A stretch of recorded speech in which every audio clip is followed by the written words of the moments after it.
Sibak sa trabaho ang MMDA traffic enforcer na dumaan sa EDSA busway nitong Martes. Siya po yung rider na nakitang bumuntot sa likuran ng bus. Ayun, siya pala yung kinaway-kawayan eh. Pare! Tropa! Tropa! Pero hindi huminto ng paraki ng Special Action and Intelligence Committee for Transportation.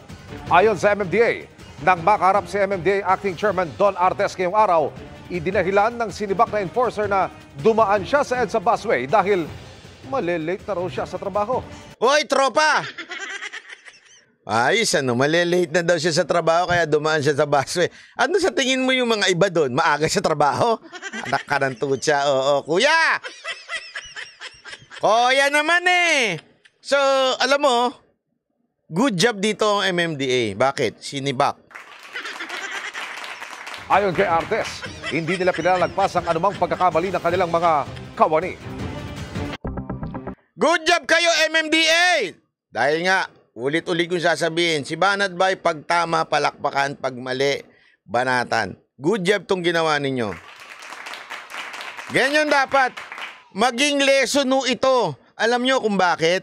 Magiging pagka matigas ka baka, kasi isipin ng iba, nakakaawa naman yun, wala nang ang trabaho, hirap-hirap na nga ng buhay, bakit pa sinibak? Hindi ho eh. Kasi sabi nga, much is given, much is required. Anong ibig sabihin nun? Dahil ikaw isang opisyal ng gobyerno, di ba? May code of ethics po mga opisyal ng gobyerno. Ikaw ay kawani ng gobyerno, empleyado ka ng gobyerno. There is a code of ethics.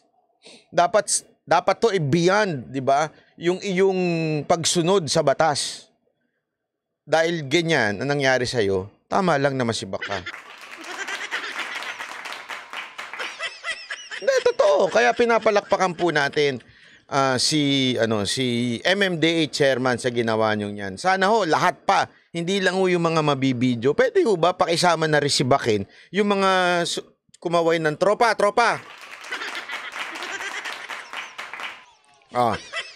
Hindi. Alam nyo, hindi naman ho kasi MMDA yung mga kumaway sa kanya. Sabi naman iba, hindi naman kumaway, Banat Bay, pinigil.